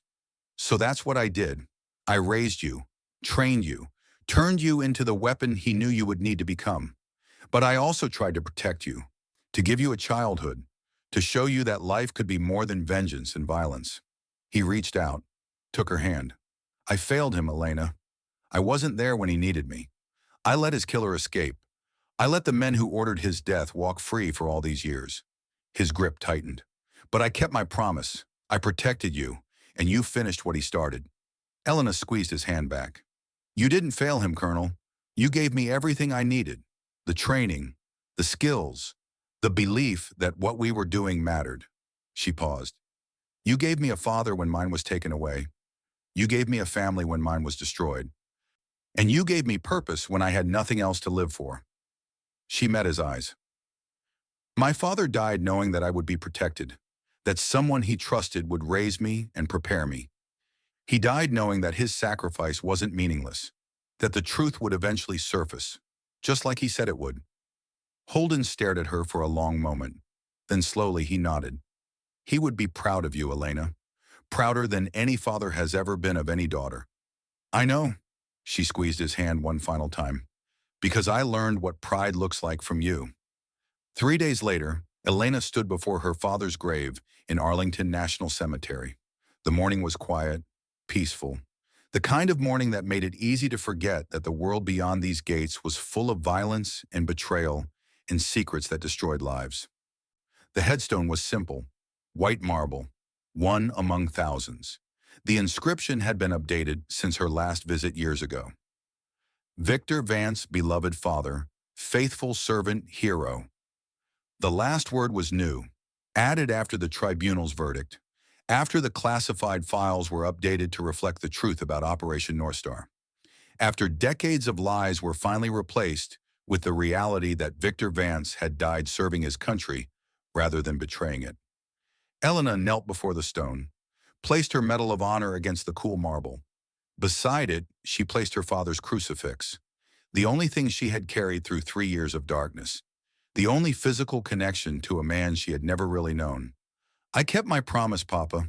Her voice was quiet, steady, the voice of a woman who had finally found peace after a lifetime of war. I found the men who killed you. I exposed their network. I made them answer for what they did. She paused, and I cleared your name. Everyone knows now. Everyone knows that Victor Vance was a hero, that you spent 15 years inside the enemy's camp, gathering intelligence that saved countless American lives, that you died trying to protect your country from traitors who had sold it to the enemy. She touched the headstone, felt the cold marble beneath her fingers. I wish I could remember you, really remember you, not just the stories Colonel Holden told, not just the photographs and the mission files and the fragments of memory that might be real or might be imagined. Her voice cracked. I wish I could remember your voice, your laugh, the way you held me when I was scared. A hand settled on her shoulder. Colonel Holden stood behind her. His uniform was immaculate. His face was carved from stone, but his eyes were bright with unshed tears. He used to sing to you. Holden's voice was rough. When you were a baby, Russian lullabies that his mother taught him. He had a terrible voice. Couldn't carry a tune to save his life. But you never seemed to mind. You would just stare up at him with those big eyes and smile like he was the greatest musician in the world. Elena laughed. The sound was wet with tears. He called you his little phantom, Holden continued. Even then, before you could walk or talk, he said you had a way of appearing and disappearing that made him nervous. 1 minute you'd be in your crib, the next you'd be crawling across the living room floor without making a sound. He knelt beside her. He loved you, Elena. More than anything in the world, more than his mission, more than his country, more than his own life. Holden placed his hand on the headstone. And he would be so proud of what you've become, not because you're a warrior, not because you're dangerous, but because you're good, because despite everything that was taken from you, you chose to fight for justice rather than simply revenge. They knelt together in silence. Two people who had loved Victor Vance. Two people who had spent so many years carrying his memory. Two people who had finally brought his killers to justice. Then Marcus Cole appeared at the edge of the gravesite. Behind him stood Brennan, Preston, Colton, the team that had become her family. Marcus approached slowly, knelt beside the headstone. Sir, his voice was formal, respectful. The tone of a soldier addressing a superior officer. I never had the honor of meeting you, but your daughter is the finest operator I've ever served with. She saved my life. She saved all our lives. And she taught us what it really means to never leave anyone behind. He placed his trident pin against the marble, the symbol of the SEALs, the badge that Elena had earned through blood and sacrifice and years of proving that she belonged. Thank you for giving us Phantom. Brennan stepped forward next. She saved my life more times than I can count. His voice was thick with emotion. Taught me everything I know about shooting, about patience, about being the kind of operator who makes a difference. He placed his own challenge coin beside Marcus's pin. Thank you for raising a warrior, Preston, Colton. Each of them added their own tribute, small tokens that represented years of service and sacrifice and brotherhood forged in the fires of combat. When they were finished, Elena stood, looked at the men who had become her brothers, at the colonel who had become her father, at the grave that no longer represented loss and betrayal, but sacrifice and redemption. Thank you, her voice carried across the silent cemetery. All of you, for being my family when I had none, for believing in me when I couldn't believe in myself, for standing with me through the longest night of my life. She took a deep breath. My father's war is over. His name is cleared. His killers have been brought to justice. She paused. But there are others still out there. 14 names on a list. 14 traitors who are still selling American lives to our enemies. 14 targets who think they're safe because Admiral Holt is in prison and the investigation is winding down. Her eyes hardened. They're wrong. Colonel Holden's phone buzzed. He checked the screen. His expression shifted from solemnity to alertness. Elena, it's Dr. Mitchell. He handed her the phone. She says it's urgent. Elena listened to the CIA analyst's voice for 30 seconds. Her expression didn't change, but something shifted behind her eyes. Something cold. Something determined. Understood.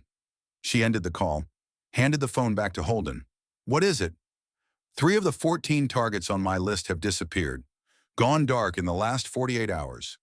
Mitchell thinks they're running, trying to escape before the investigation reaches them. Marcus's jaw tightened. Where? Unknown, but Mitchell has leads. Starting points, places where they might surface if they think they're safe. Elena looked at her team, at her family, at the men who had stood with her through hell and emerged stronger. I spent 3 years hunting alone, 3 years believing that the only way to finish my father's mission was to become a ghost, to cut myself off from everyone I loved, to sacrifice everything that made me human in pursuit of justice. She shook her head. I was wrong. I'm done being alone. I'm done being a ghost. She met each of their eyes in turn. But I'm not done hunting. Holden studied her face, saw the determination that had been forged over a lifetime, the purpose that had been refined through 3 years of isolation, the fire that would never be extinguished as long as traitors walked free. What do you need? A week. Elena allowed herself a small smile, the first genuine smile she had worn in longer than she could remember. I need a week to rest, to remember what it feels like to be human, to sleep without nightmares and wake without immediately reaching for a weapon. The smile faded. And then I need my team, because we have 14 names, 14 targets, 14 traitors who think they've escaped justice. She turned back to her father's grave, touched the headstone one final time. They're wrong, Papa. They're all wrong. Far away in a maximum security federal prison, Admiral Richard Holt sat in his cell and waited. The guards had delivered an unmarked envelope an hour ago, slid it through the slot without a word, without meeting his eyes, without any indication of where it had come from or who had sent it. Holt opened it with hands that trembled slightly, read the single sentence typed on plain white paper. The network endures. We will extract you. Stand by. He smiled coldly, folded the paper, placed it carefully in his pocket. The war was not over.